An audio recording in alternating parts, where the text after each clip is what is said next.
Hello, everyone, and welcome to another episode of Talkoffamepod podcast. I'm Kylie Montini, and I am the pleasure in having Embodiment Coach, business strategist, and energy healer who's all about helping soul-lead female entrepreneurs create a life and business of their dreams through self-discovery, spiritual healing, soul alignment, and energetic strategy while awakening the boss lady within. She's also the founder of Brunch with Babes, a social networking and masterminding community, and the host of Behind the Boss Lady podcast. Shelby Sinclair, thank you so much for coming on and welcome to the podcast. How are you? I am so stinking happy to be here, and I'm so good.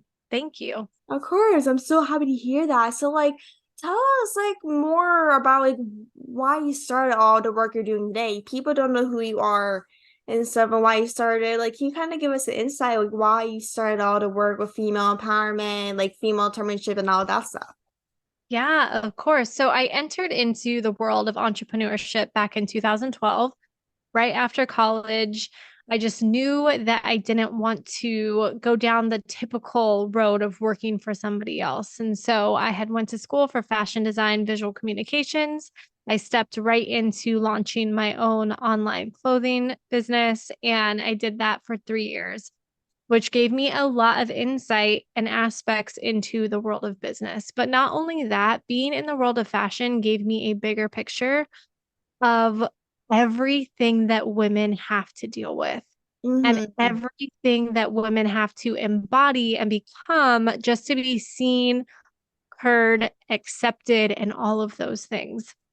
So fast forward from then to now, I've had multiple businesses in between, but what really led me into the coaching world of what I do today and now is that I saw that deeper need, that bigger aspect, and that there was truly a way that I could completely change and shift the way that women saw how they could grow businesses. And I wanted to come in and completely shift that paradigm, make it where we as women aren't looking at every other woman that we come across as a person that we are competing with, but instead somebody that we can truly lock arms with to help us get to where we want to go. And as I launched my coaching business in 2017, over the past few years, it's just really transformed and transpired into this place where not only are we building thriving businesses as women, awakening the boss lady within and fully just allowing her to shine in her soul led era, but also we are truly healing from the trauma, from generational chains, from every programming and limiting belief that has been instilled within us along the way. Exactly. I love what you said there because when we are, especially in this generation, we always have that negative and positive things inside us. And when you graduated college and realized that everything going on with female and how much we had to go through, how did that impact you to kind of change the way women are being treated on social media or when they're out in public, like at the grocery store or just doing it in the workplace as well? Because it basically happens everywhere from what I've seen. I'm sure you see it as well, but what did it kind of do and how did you kind of feel in terms of how women are being treated? Yeah, there's this interesting idea, even while we are here in 2023, that a woman is meant to take care of a home, be somebody's partner, wife, raise kids, do Mm-hmm. all these things, maybe have a job, but has like so many roles outside of connecting and understanding herself and learning what makes her happy, right? Women are just seen as like these people who create life and then they have to like feed and grow that life and create other humans that go on to do things within their lives, but the woman is never looked at in a state of what does she need, right? We are seen as just these creatures that can just get through stuff without ever there being a real question of like, how are you doing? What's going on with you? Are you struggling? Is there anything that you need? Right? As women, we are just so naturally innate to shove everything down within us and not allow it any present moment in time because we feel as though we just have to keep moving on. And when it comes to this place within business, within the work field, all of that, there's so much comparison to men, right? We Mm-hmm. as women, we are emotional beings. Men are too. They just know how to shut it off, push it down, not feel or experience it. But as women, we feel all that. And so it comes out in the way that we do things. So when people kind of compare men and women, right, they say that women can't do the same things as men.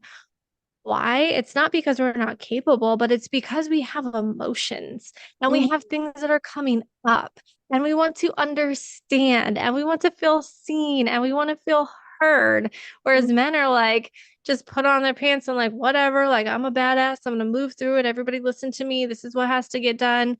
Whereas Yeah. women are like, okay, I want to explain Mm-hmm. why this is a good idea. I want to explain why I think this. And so instead, we get shoved to the side, right? Because we talk too much, we think too much, we feel too much. But really, we are so powerful because men can't do what women can do, right? Like Mm-hmm.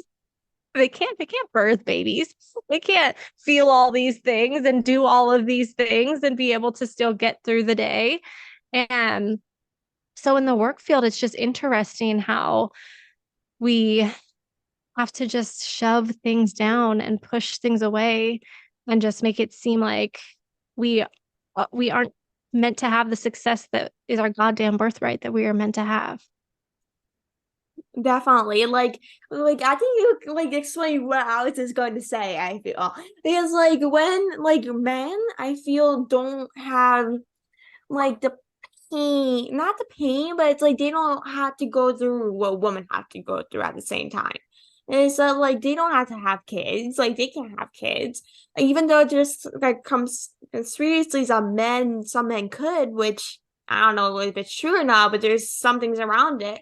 But like they just like with men, like they just shake their feelings off, acting like nothing happened. Well, as women, like they basically have to talk about it to make themselves feel better, which is what I do too as well. Because if I don't talk about it, it's gonna kill me inside. And like even if it's just like, oh, women are not strong, like men, like they can't lift big things like wood or anything strong. I mean, like most of us women can do that. I mean, maybe not everyone, but most of us could, even though if we're maybe older or younger, we could still work up to that, even though it might not seem like it. Like we can work harder and seem like, oh, like we're girls, we can't do big things like maybe building houses or building all these like men type of things. But like men, women can do what man can do ever. Like they can do and be a male industry, maybe like acting or something, or like maybe construction or whatever it is. Like women can work in the male industry even though it's male populated. Yeah, totally. And especially when it comes to business, it's just a matter of how we choose to go about building that business, right? Men have an easier time putting themselves on the pedestal and allowing like their belief in their business Mm-hmm. to come through and to be shared because they have this core belief in this like true aspiration to bring it to light. And they're like, you know what? I'm a badass. I created this. This is my idea. This is my business. Everybody should believe it, support it, all those things. Whereas women, right, we Mm-hmm. sit back and we fear putting ourselves out there and speaking in that highly confident way for the reason that so many of us experience when we're young, where now you're cocky, you're too confident, you speak too highly of yourself, right? So women just shove themselves down, make themselves small, don't talk about their big vision dreams, their goals, their businesses in ways that men do. And that's Mm-hmm. what we have to change. Yeah, and it's like I feel like from what I've seen, like men don't really get yelled at or even talked about. They seem cocky or they're very very much have more confidence in themselves, or basically feel like they're the best at everything, or basically kind of the best at what they're doing. But then if women feel that way, like they basically get judged and talked about and everything. That's like the difference, is that like men don't really get talked about if they're being too confident, but women do at the same time. And that's very rare for women to feel that confident in what they do, because if they do feel confident, someone will probably push them down, and they probably won't feel confident or in what they do ever again. Instead, because of Yeah. what people say about them. Yeah. There really is that difference between men and women when it comes to confidence, when it comes to speaking about themselves, because a man that's confident and sure of himself and speaks highly of himself is seen as attractive, knowing, right? He is a go-getter. He is going to Mm-hmm. do something for himself. A woman is shoved into the other corner Mm-hmm. of you shouldn't be speaking like that. Now you think too much of yourself. Make Mm-hmm. yourself smaller. Stop trying to make yourself seem as though you're better than everyone. It's very interesting, the dynamics of men and women and how each are looked at in the way of just portraying their big dreams, goals, and aspirations.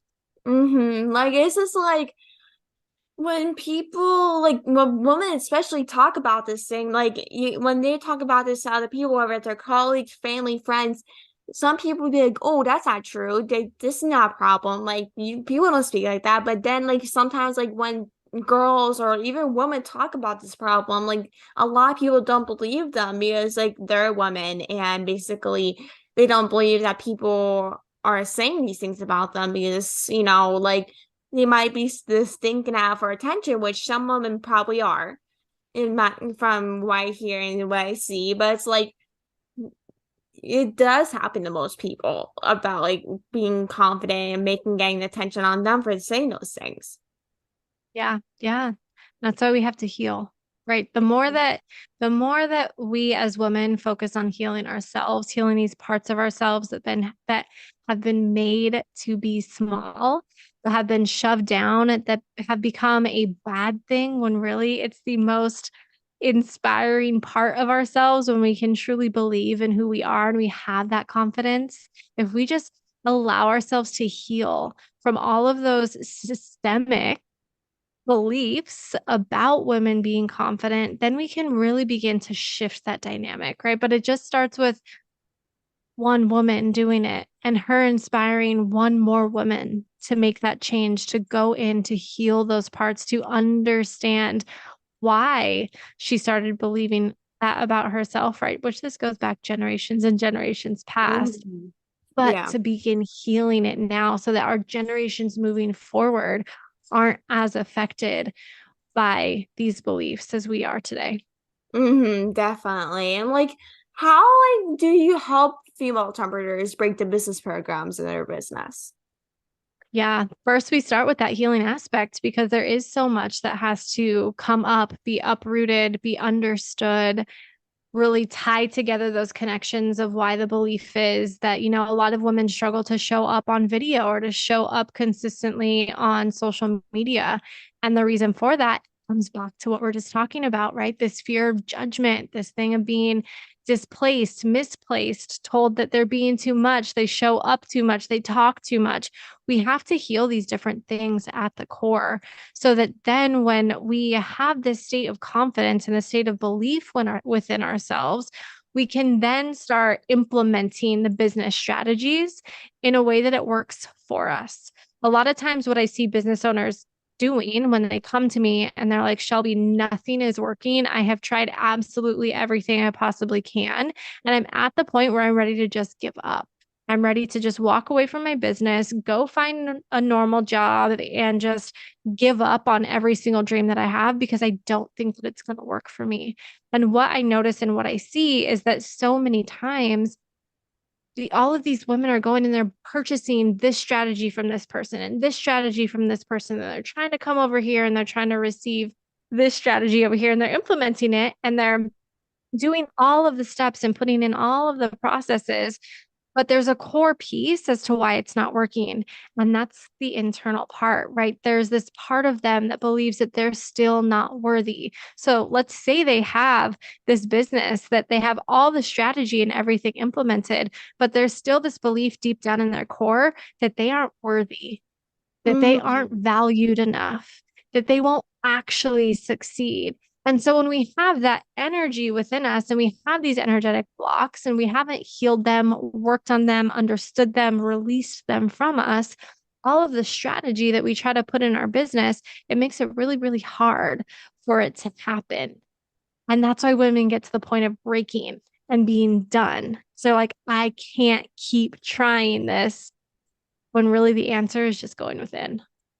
Definitely. Like when women start businesses, whether it's like a nonprofit or regular business, like when you first start out, like you feel that source of like regret and like self-doubt in terms of starting a business and how to grow it. And like as month time goes on, you don't see progress and following and people buying your products or following your business, you feel like, what am I doing with my time if my business and my following is not growing? And why am I kind of wasting my time into this business a couple of hours a day, weekly, and being worn out each day from work on this business? And it's like that's a part of doing a business organization, that it's like it's time to grow, and no matter how hard you work, there's still some step outs on the way, because I do organization and there's some progress and there's a hard work in it, and it's like no matter if I've been doing this for a year, couple of years, or my whole life, there's still time to grow, even though people are getting it faster than you are. It's not like it's this, like people have different journeys than you, and everyone is not the same person in their journey, especially with having a business. Like every business is different and every model is different, and how you do things. Yes, I love that you just said that because it's so true. Like everyone is so different.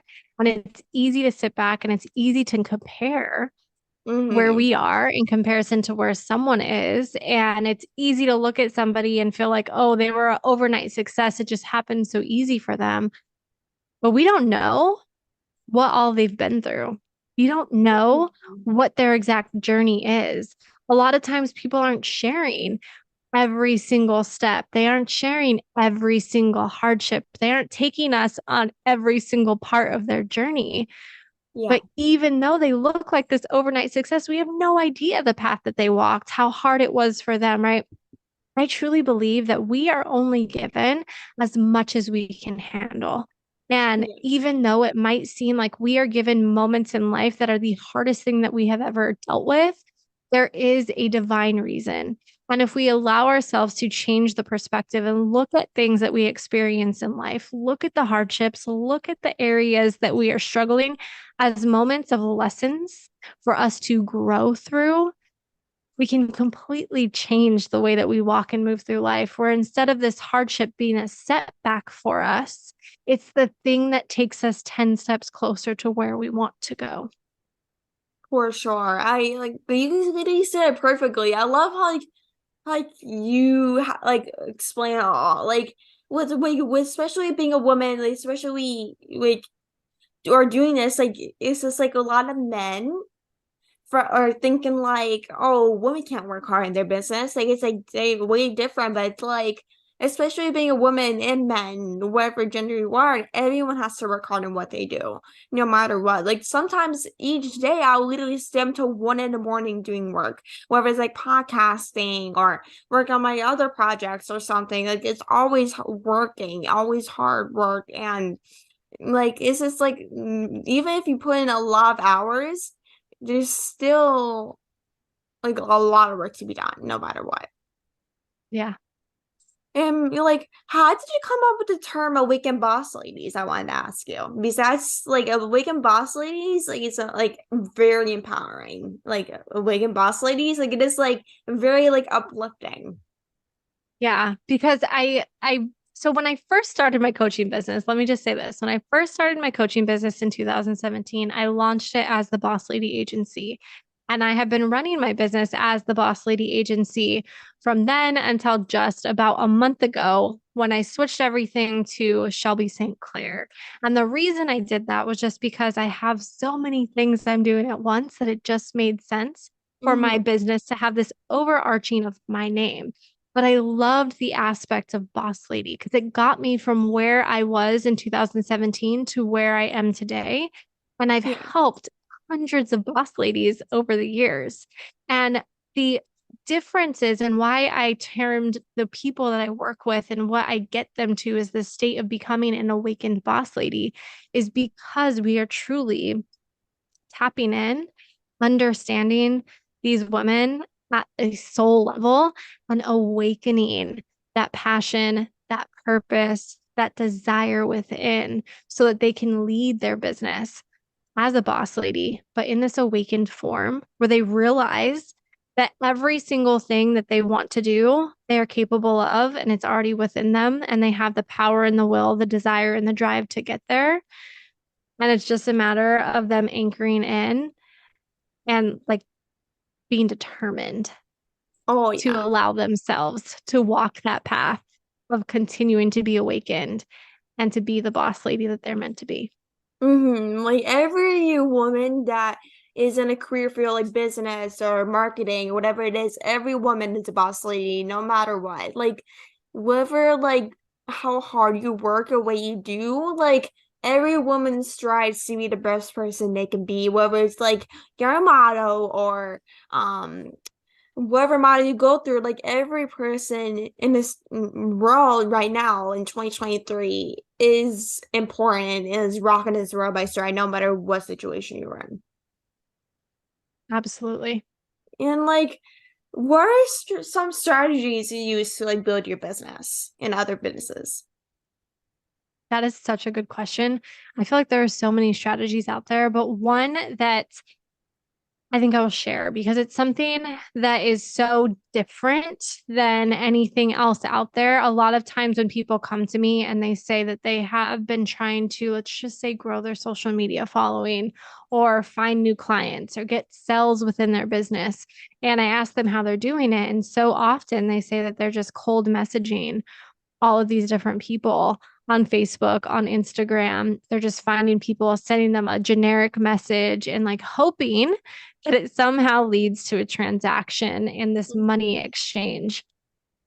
The problem with that is that we are in a day and age where it takes somebody a lot longer to gain trust for somebody and for them to want to say yes to making a transactional exchange than it used to.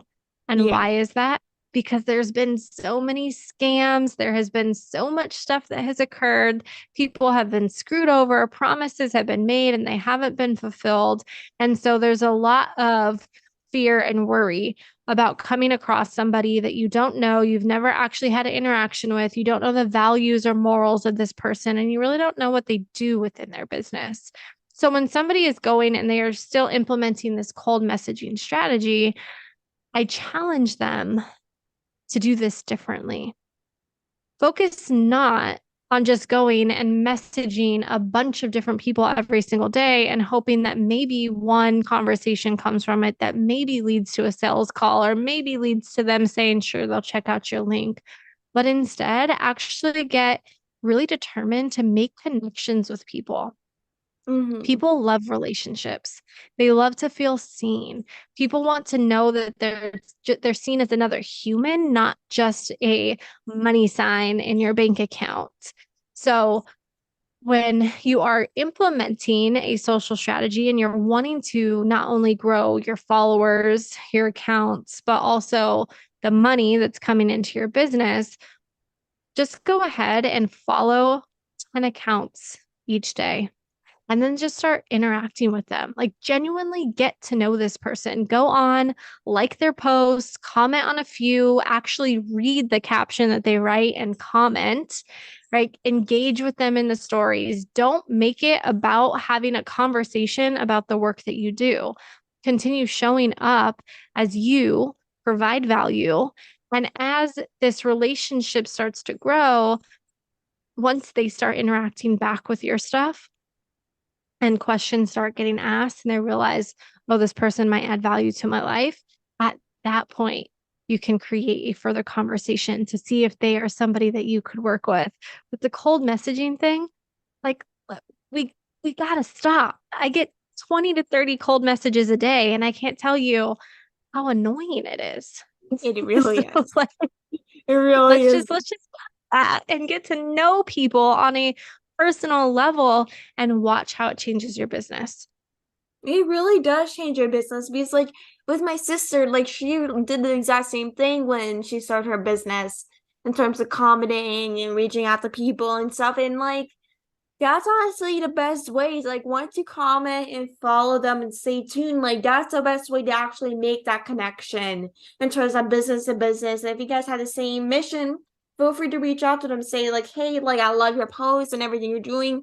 Do you maybe see a collaboration in the future or buying from each other's business or supporting each other's business?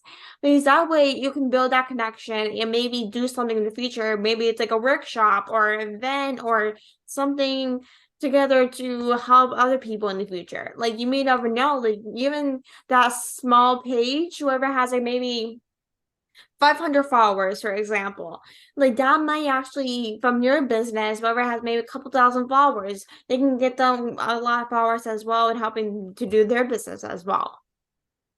Yeah. Yeah. It's so powerful. It really is, though. Like, it is very powerful on how much social media is like has impacted our society in 2023. Yeah, and it's funny because everybody, when I tell them this and as we're working together and like, just go ahead and try it. At first, they're super hesitant because they've only ever known this cold messaging strategy when it comes to social media and trying to, get something flowing in their business. And Mm-hmm. then when they implement this, they come back and they're like, wow, I didn't realize that it was that simple. I didn't realize it could actually be that easy to connect with someone and it lead to a further conversation that actually feels authentic and real. And Mm-hmm. there's like more than just a focus on the money at the end of the day. Mm-hmm. Definitely. And like, how do women like change like their business and strategies once they start working with you? How do they change their business strategies? Yeah, like once they start working with you, like what advice would you kind of give them in terms of changing like the way they approach things? No, I think it's very interesting because every woman is so different and every business is so different. So when I'm working with somebody and we're really looking at the business as a whole, we're not just looking at the business, the end goals, what this person wants to accomplish, create, gain from their business, but we're actually looking at who this woman is as a whole, right? Because I'm helping her heal on this soul level, I'm understanding who she is on this deeper level. And then we can create an actual energetic strategy that works for running her business because there are people who thrive off of working 14 to 16-hour days. There are people who thrive being night owls and get in the creative zone and work at night. There are people who thrive getting up super early, jumping into work immediately. And there's people who thrive when it comes to just working for a few hours a day. So we have to understand that first. Who this woman is on this level of how she runs and operates and does business.